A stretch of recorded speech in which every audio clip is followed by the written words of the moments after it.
Abra la palabra de Dios en el Evangelio de Mateo, capítulo 5. Hoy hablaremos del tema, ¿es lo que está adentro lo que cuenta?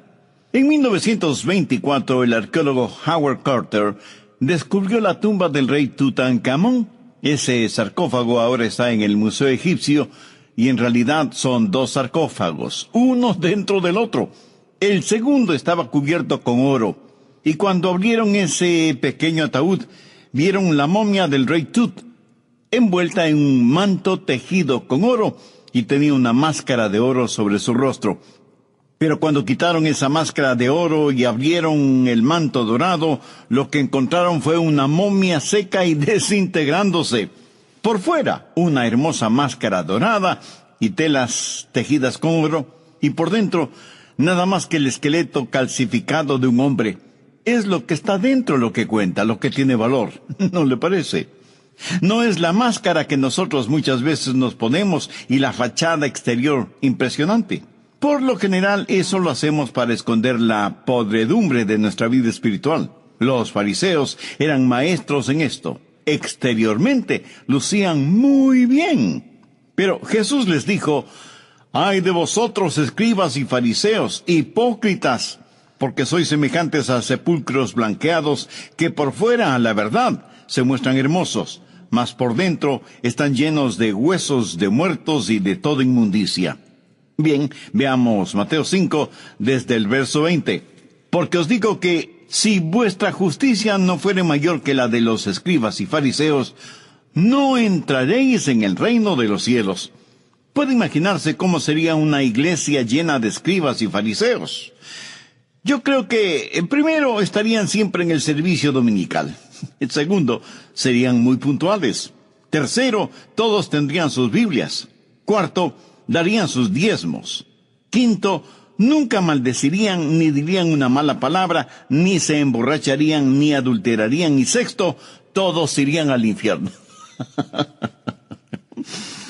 Pero Jesús dijo que si nuestras justicias no fueran mayores que la de los escribas y fariseos, no podremos entrar en el reino de los cielos.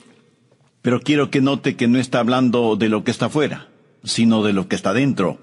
Y da 6 ilustraciones para mostrarles a los fariseos lo que había en verdad en sus corazones. La primera ilustración la encontramos en Mateo 5:21. «Oísteis que fue dicho a los antiguos, no matarás, y cualquiera que matare será culpable de juicio. Pero yo os digo que cualquiera que se enoje contra su hermano será culpable de juicio. Y cualquiera que diga necio a su hermano será culpable ante el concilio. Y cualquiera que diga fatuo quedará expuesto al infierno de fuego». Los fariseos tenían una forma de religión exterior, superficial, hipócrita. ¿Cómo los describe Jesús? Veamos Mateo 23, desde el verso 23. «Ay de vosotros, escribas y fariseos, hipócritas, porque diezmáis la menta y el eneldo y el comino, y dejáis lo más importante de la ley, la justicia, la misericordia y la fe. Esto era necesario hacer sin dejar de hacer aquello. Guías ciegos, que coláis el mosquito y tragáis el camello». Si el asunto no fuera tan serio, yo diría que hay tremendo humor en lo que Jesús les dijo. Los escribas y fariseos, cuando diezmaban plantas o granos, eran meticulosos contando: de 10 hojas de menta, 9 para mí y 1 para el Señor. De 10 granos de trigo o cebada, o lo que fuere, 9 para mí y 1 para el Señor. O sea, para ellos aún el acto de diezmar era externo, y se olvidaban de practicar, según la ley, actos de justicia, misericordia y fe. ¿Se puede imaginar lo ridículo o risible de esa situación cuando les dice que ellos eran muy cuidadosos para no ingerir ni siquiera un pequeñísimo mosquito, pero no tenían ningún problema tragándose un camello? Veamos el verso 25. «Ay de vosotros, escribas y fariseos, hipócritas, porque limpiáis lo de fuera del vaso y del plato, pero por dentro estáis llenos de robo y de injusticia». La idea hace referencia a alguien que limpia solo la parte exterior del vaso o del plato, pero ni siquiera toca la parte interior. Y Jesús dijo que esa era la forma en que ellos practicaban su religión, limpios por fuera, pero completamente sucios por dentro. A Dios le interesa primordialmente lo interior, no lo exterior, porque es lo de adentro lo que cuenta. El pecado es un trabajo interior, pero también lo es la justicia, la misericordia y la fe. La vida de los escribas y fariseos parecía tan recta exteriormente, pero el corazón de ellos estaba totalmente torcido. Hace muchos años serví como consejero en una de las cruzadas de Billy Graham. En una de esas reuniones, una muchachita pasó al frente para entregar su corazón a Cristo y tuve el privilegio de hablar con ella. La mamá de esa niña era una persona de la alta sociedad y se sintió molesta de que su hijita estuviera mezclada con el resto de pecadores que querían hacer una decisión por Cristo. Para esa distinguida dama, eso era una afrenta. De hecho, ni siquiera entendía por qué su hijita tenía que ser salva, y le decía que no tenía que hacerlo, que ella, como madre, sabía que su hija era muy buena y cosas por el estilo. Bueno, nunca olvidaré lo que esa niña le dijo a su madre mirándole fijamente a los ojos. Mamá, tú no puedes ver mi corazón. Esa jovencita sabía que era pecadora y que necesitaba ser salva, pero su madre era como los fariseos de antaño, preocupados por lo exterior, a expensas de lo interior. Un hombre no es pecador porque peca, peca porque es pecador. Un hombre no es ladrón porque roba, roba porque es un ladrón. Un hombre no es mentiroso porque miente, miente porque es mentiroso. Jesús dice que estas cosas salen del corazón, y esa es la razón por la que dice que nuestra justicia debe ser mayor que la de los fariseos y de los escribas. Y muchas de esas personas a quienes Jesús habló y testificó, nunca se salvaron porque nunca se consideraron pecadoras. Antes de ser salvo, un hombre tiene que reconocer que es pecador. Mire lo que Pablo dice en Romanos 10:3. Porque ignorando la justicia de Dios y procurando establecer la suya propia, no se han sujetado a la justicia de Dios. Por eso aquí en el Sermón del Monte, Jesús va a demoler la autojusticia de esa gente y a demostrar que ellos tienen necesidad de Él y que necesitan ser regenerados. Así que la primera ilustración tiene que ver con el asesinato, y Jesús cita uno de los 10 mandamientos. Éxodo 20:13, no matarás. De paso, permítame decir que los 10 mandamientos no prohíben todos los asesinatos. Cuando dice no matarás, eso es lo que literalmente significa. Pero, por ejemplo, el matar animales no está prohibido. Algunas personas piensan que es malo el matar animales. Pero mire la orden de Dios en Éxodo 20:24. O sea, después del no matarás de Éxodo 20:13, dice: altar de tierra harás para mí, y sacrificarás sobre él tus holocaustos y tus ofrendas de paz, tus ovejas y tus vacas. En todo lugar donde yo hiciere que esté la memoria de mi nombre, vendré a ti y te bendeciré. No había nada de malo con el sacrificar esos animales. Cuando Dios ordena no matarás, no se refería a los animales. Ahora, nadie puede ser cruel con los animales, pero no hay nada de malo en utilizar los animales como alimento. ¿Jesús comió pescado? ¿Fue pecador por eso? De ninguna manera. Escuche cuidadosamente lo que voy a decir. La Biblia no prohíbe la pena capital. Por favor, busque Éxodo 21:12. El que hiere a alguno, haciéndole morir, él morirá. Eso es lo que dice la palabra de Dios. Si usted mata a alguien, usted ha cometido un crimen digno de muerte, y cuando la Biblia dice no matarás, no está prohibiendo la pena capital. Por supuesto, ningún cristiano debe vengarse. No nos corresponde. Jamás tendremos el derecho de quitarle la vida a otra persona, y sin embargo, el gobierno sí puede hacerlo. Busque Génesis 9:6. El que derramare sangre de hombre, por el hombre su sangre será derramada, porque a imagen de Dios es hecho el hombre. Dios valora muchísimo la vida humana. La pena capital es una enseñanza clara de la palabra de Dios. Cuando la Biblia dice no matarás, no prohíbe el matar animales. Y trágico como es, tampoco prohíbe la pena capital. o la necesidad de defender a los suyos cuando otros amenazan sus vidas. Veamos Éxodo 22, los versos 2 y 3. Si el ladrón fuere hallado forzando una casa y fuere herido y muriere, el que lo hirió no será culpado de su muerte. Pero si fuere de día, el autor de la muerte será reo de homicidio. El ladrón hará completa restitución. Si no tuviere con qué, será vendido por su hurto. Ahora, ¿qué significa todo esto? Que si usted mata a un ladrón a plena luz del día, cuando no había necesidad de matarlo, y usted no corría ningún peligro, usted será culpable. Y aunque el ladrón sea culpable, usted no tiene ningún derecho a quitarle la vida, especialmente cuando ni su vida ni la de sus seres queridos están en peligro. Usted tiene el derecho, la obligación y la responsabilidad, sí, de proteger a su familia. Pero Jesús está hablando a los fariseos acerca de no matarás. Y ellos movían afirmativamente sus cabezas porque ellos ni siquiera pensaban en la posibilidad de que podrían matar. ¿Qué prohíbe la Biblia cuando dice no matarás? Obviamente, el crimen de homicidio. Nuestro país se ha convertido en la capital mundial del crimen. Se mata a sangre fría a gente inocente. Hay gente que mata a otras personas simplemente porque no les gusta. Violadores asesinan a sus víctimas después de haber saciado su lujuria. La sangre de los inocentes clama al cielo y Dios no está sordo a ese llanto. Él no matarás prohíbe el homicidio. También prohíbe el suicidio. Usted no tiene el derecho de quitarse la vida porque esa vida no le pertenece a usted sino a Dios. Algunos piensan que suicidarse, dicen que está bien si es que uno padece de una enfermedad incurable.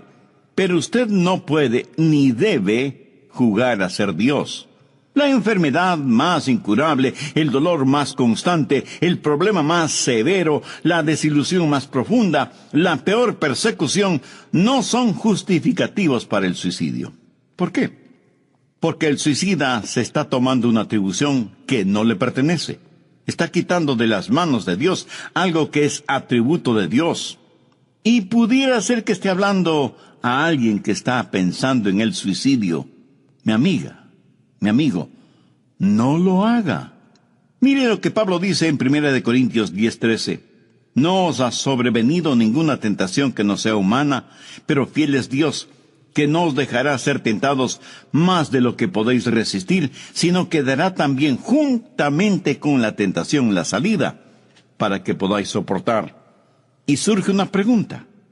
Pastor, ¿puede un cristiano cometer suicidio? Si un cristiano está mentalmente enfermo, existe esa posibilidad, pero es una posibilidad trágica. Una persona que se suicida cuando esté frente a Dios se sentirá profundamente avergonzada. Por lo tanto, no tenemos el derecho de quitar la vida a otra persona debido a la valía de la vida humana. Y aquí debo mencionar el horrible crimen que cometen quienes están en la industria del aborto, asesinando a inocentes e indefensos bebecitos en el vientre de sus madres, siendo muchas veces las mismas madres las que piden o aprueban esos asesinatos. Y muchos me dirán, pero pastor, el aborto ya es legal en muchos países. Escúcheme, no todo lo que es legal es correcto o justo. El doctor Gallup es un investigador que dijo lo siguiente: si un doctor acepta dinero para matar a un bebé en el vientre de la madre, también podrá matarle a usted con una inyección si sus hijos le pagan. Y no tenemos el derecho de suicidarnos debido a que nuestra vida le pertenece a Dios. Escuchando las enseñanzas de Jesús, los fariseos seguramente decían: qué bueno que no somos homicidas, ni suicidas, ni infanticidas. Y cubriéndose con el manto de su autojusticia, se sentían seguros. Pero Jesús no solo que habló de la malicia del asesinato, sino que habló también del ácido de la ira. Mateo 5:22. Pero yo os digo que cualquiera que se enoje contra su hermano será culpable de juicio, y cualquiera que diga necio a su hermano será culpable ante el concilio. y cualquiera que diga fatuo quedará expuesto al infierno de fuego. Jesús va a destruir la ilusión de la autojusticia. Si algún pecado los fariseos no iban a cometer, sería el asesinato. Pero el Señor Jesucristo va a mostrar que el odio es un ácido corrosivo que destruye a quien lo tiene. Jesús va más allá del acto del asesinato, a la actitud detrás del acto, a su motivación, mostrar realmente por qué la gente mata. Un pequeño estaba haciendo sus tareas escolares y de pronto le preguntó a su papá: «Papá, ¿por qué la gente comienza las guerras?» «Bueno, hijo, en la Primera Guerra Mundial los alemanes invadieron Bélgica y en ese momento entró la mamá a la habitación y dijo: No fue así. Yo te diré cómo comienzan las guerras». El marido, bastante molesto, le dice a su mujer: «Mira, ¿quieres tú contestar la pregunta de nuestro hijo o me dejas a mí hacerlo? Él me preguntó a mí y no a ti. Además, tú no sabes nada sobre el asunto, así que no te metas en esto». Ella, furiosa, lanzó al piso la ropa que tenía en sus manos y airadamente salió de la habitación dando tremendo portazo. El padre le dice a su hijo: «Déjame decirte cómo empiezan las guerras». Y el hijo, saliendo de la habitación, le dice: «Ya no es necesario, papá. Ya lo sé. Comienzan en el corazón». ¿Está usted en guerra con Dios? Eso quiere decir que usted no está de acuerdo con Dios. Usted está en rebeldía espiritual. Pero puede dejar de ser rebelde ahora mismo si se reconoce pecador y busca el perdón de Dios. Estamos estudiando Mateo 5, los versos del 20 al 22, la enseñanza de Jesús acerca del enojo, y habla del enojo cáustico contra el hermano. Eso es cuando alguien le hace daño, usted se llena de enojo, y usted siente ese ácido corrosivo en ebullición dentro de usted, y poco a poco ese enojo se va convirtiendo en ira, hasta el punto de llamar a su hermano necio. ¿Qué significa esto? Significa que para usted la otra persona no vale nada. Necio. Es una palabra de desprecio. Los prejuicios raciales están cubiertos por esa palabra. Usted desprecia a los demás, se siente superior a otros. Trágicamente eso sucede aún entre cristianos, a quienes se sienten espiritualmente superiores a otros. Y ese enojo cáustico es seguido por el enojo desdeñoso y luego por el enojo condenatorio. Pero Jesús va más allá. Dice que quien llama fatuo a su hermano se irá al infierno. Y eso parece un castigo muy drástico, ¿no le parece? Pero es que debemos entender lo que la palabra fatuo significa en la Biblia. Se refiere a perversidad moral, a impiedad, a maldad. Una persona fatua, a menos que sea redimida y salvada, es una persona condenada y sin ninguna esperanza. El enojo a veces comienza a arder lentamente en el corazón y luego se convierte en un verdadero incendio de trágicas consecuencias. Busque 1 de Juan 3:15. Todo aquel que aborrece a su hermano es homicida. Y sabéis que ningún homicida tiene vida eterna permanente en él. Pastor Rogers, ¿es todo enojo malo? Por supuesto que no. En Efesios 4:16 se nos da 2 órdenes. Airaos, pero no pequéis. ¿Lo ve? Enojarse sin pecar. No se ponga el sol sobre vuestro enojo. La ira es algo malo, pero el enojo justo es diferente. Por lo menos 18 veces en el Antiguo Testamento leemos acerca del enojo de Dios. Y en el Nuevo Testamento tenemos la historia de cuando Jesús se enojó, lanzando afuera a los mercaderes en el templo. Uno puede determinar el carácter de una persona sabiendo qué es lo que le enoja. ¿Qué es lo que le enoja a usted? ¿Que perdió su equipo favorito? ¿Que alguien le ganó el único estacionamiento posible? Ahora, ¿sabe cómo enojarse sin pecar? Se lo diré. Enójese contra el pecado. Jesús nos previene contra el enojo que permite que Satanás construya una fortaleza en su vida. Esposos y esposas, escuchen. Si ustedes están enojados por alguna razón, nunca se acuesten estando enojados. No se ponga el sol sobre vuestro enojo, ni deis lugar al diablo. Cuando usted tiene enojo en su corazón, y no lo elimina, y enojado se va a la cama, ¿sabe lo que hace? Le está dando permiso al diablo para que levante campamento en su vida. El enojo es la sustancia de la cual el diablo se siente muy a gusto. Pero también deseo que note lo que dice Efesios 4, los versos 28 al 30. El que hurtaba no hurte más, sino trabaje, haciendo con sus manos lo que es bueno, para que tenga que compartir con los que padecen necesidad. Ninguna palabra corrompida salga de vuestra boca, sino la que sea para la necesaria edificación, a fin de dar gracia a los oyentes. Y no contristéis al Espíritu Santo de Dios, en el cual fuisteis sellados para el día de la redención. La mayoría de los fariseos no robaba, ni salían palabras corruptas de sus bocas, pero note lo que Jesús les dice en el verso 31. Quítense de vosotros toda amargura, enojo, ira, gritería y maledicencia y toda malicia. La palabra de Dios es viva y eficaz y más cortante que toda espada de dos filos. El enojo está detrás del asesinato y quiero que note su progresión en 5 pasos, de acuerdo a lo que vemos en Efesios 4. Primero, amargura, en el verso 31. ¿Sabe usted lo que es la amargura? Es ese resentimiento que se anida en su corazón cuando siente que alguien le ha hecho daño, que alguien le ha despreciado, o ha abusado de usted, o le ha deshonrado verbalmente. Eso es amargura. No es enojo todavía, solo amargura. Tal vez usted no diga nada a nadie, pero ya tiene ese resentimiento. Segundo, enojo.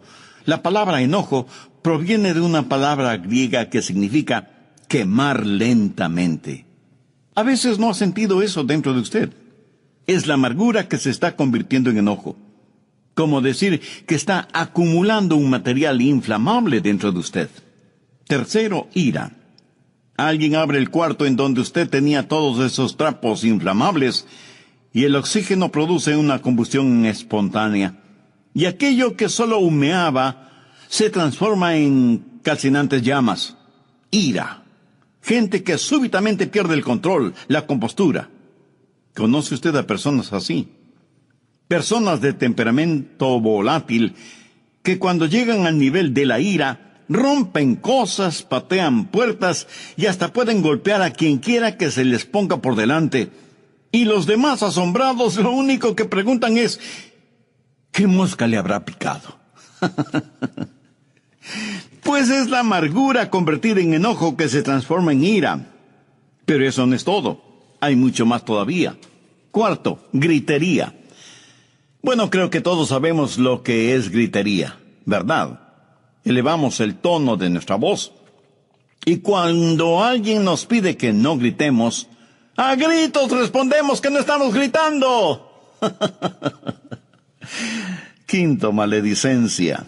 Una vez que usted ha elevado el tono de su voz, una vez que se ha encerrado usted mismo en esa actitud, comienza a decir cosas malévolas, diabólicas, y deja salir expresiones que no debía usar, y a decir cosas que no debía decir.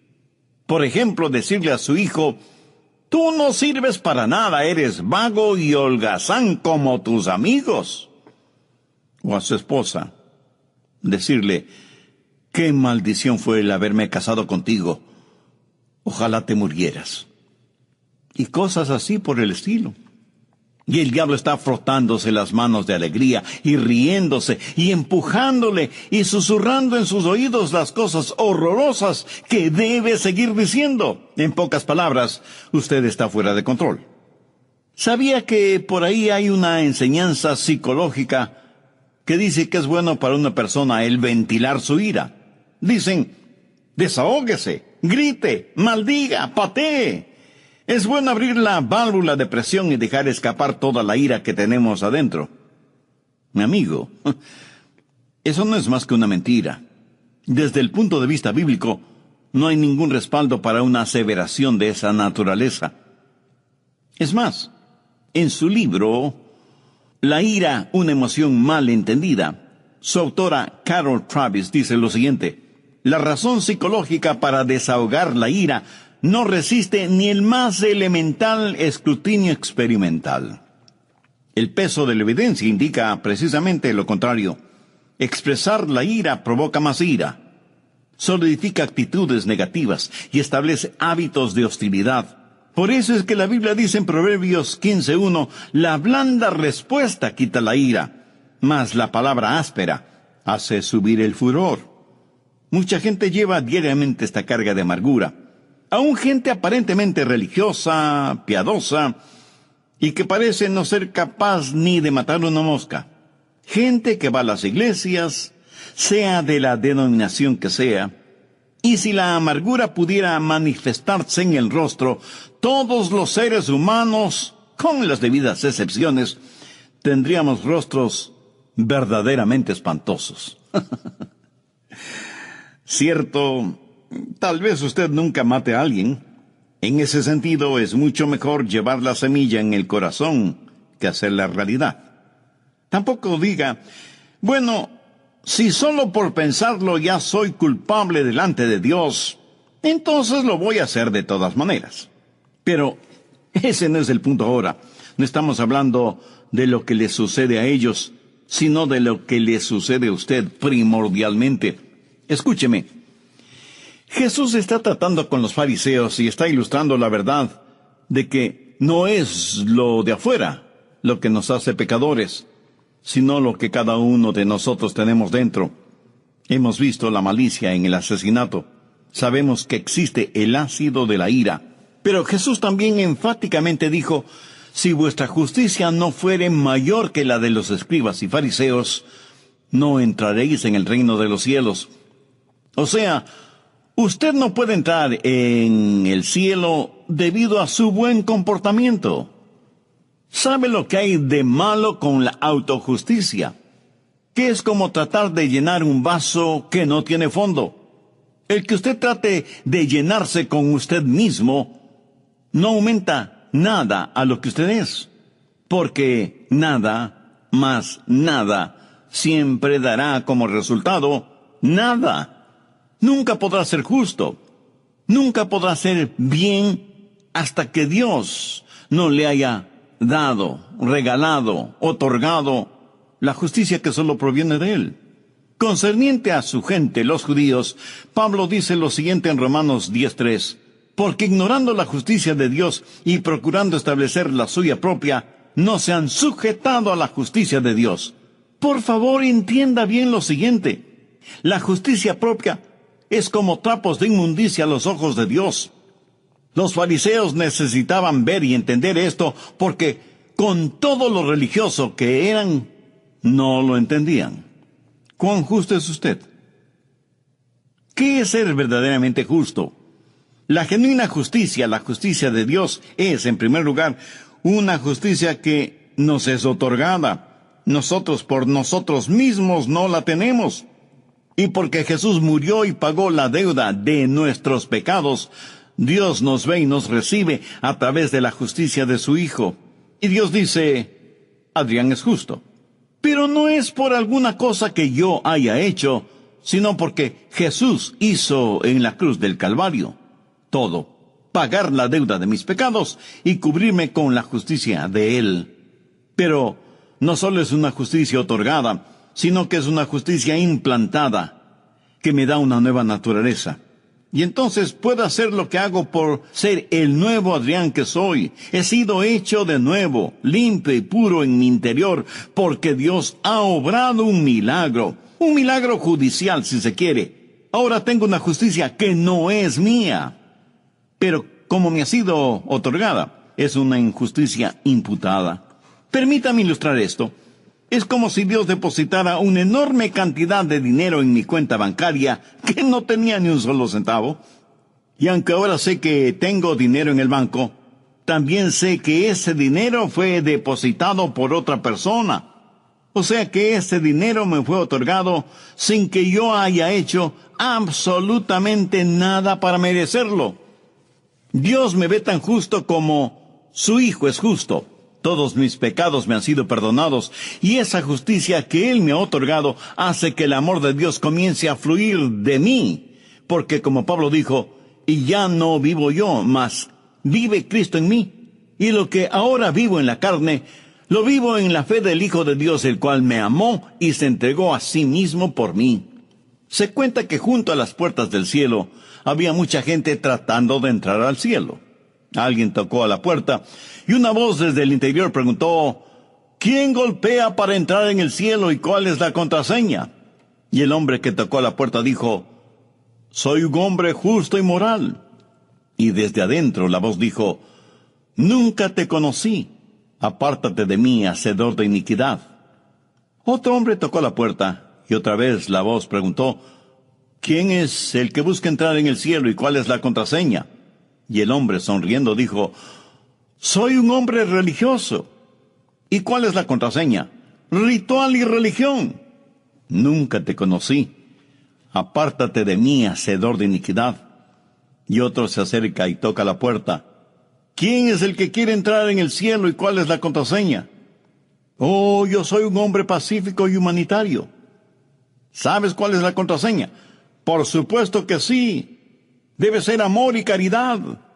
Y la voz desde el interior volvió a resonar cuando dijo: nunca te conocí. Apártate de mí, hacedor de iniquidad. ¿Qué situación más incomprensible? Muchas personas golpeando a las puertas del cielo, ansiosas por entrar, y sin embargo nadie lo había logrado. Parece que su autoevaluación no estaba de acuerdo a los parámetros divinos. Y ahí viene otra más. Y escucha la misma pregunta: ¿quién busca entrar en el cielo y cuál es la contraseña? Y este hombre con humildad en su voz responde: nada en mis manos tengo, y solo a la cruz de Cristo me aferro. Y la voz desde adentro responde: abran las puertas de par en par y déjenle entrar, porque de tales es el reino de los cielos. Y eso es exactamente lo que el Señor Jesucristo quiso decir cuando les dijo a los moralistas, a los religiosos y a los humanistas: si vuestra justicia no fuere mayor que la de los escribas y fariseos, no entraréis en el reino de los cielos. Ahora quiero que entienda perfectamente bien lo siguiente: Jesucristo no estaba en contra de las otras cosas. No estaba en contra de la religión, tanto y en cuanto sea la genuina. No estaba en contra de la moralidad, sino más bien en contra de la falta de la misma. No estaba en contra del amor, porque hubiera sido como estar en contra de él mismo, porque él es la manifestación, la encarnación del amor de Dios. Y por supuesto, él no estaba en contra de los 10 mandamientos, sino que incluso él enseñó cuál era el espíritu de la ley, y no solamente la letra de la ley. Pero él está diciendo que el corazón del problema humano es el problema del corazón humano. ¿Lo entiende? Permítame repetírselo. El corazón del problema humano es el problema del corazón humano. Y la única respuesta para ese problema es el nuevo nacimiento. O sea, la justicia de Dios que nos es otorgada e implantada cuando nos salvamos mediante la fe depositada en el Señor Jesucristo. Mi sincera y constante oración es que cada uno de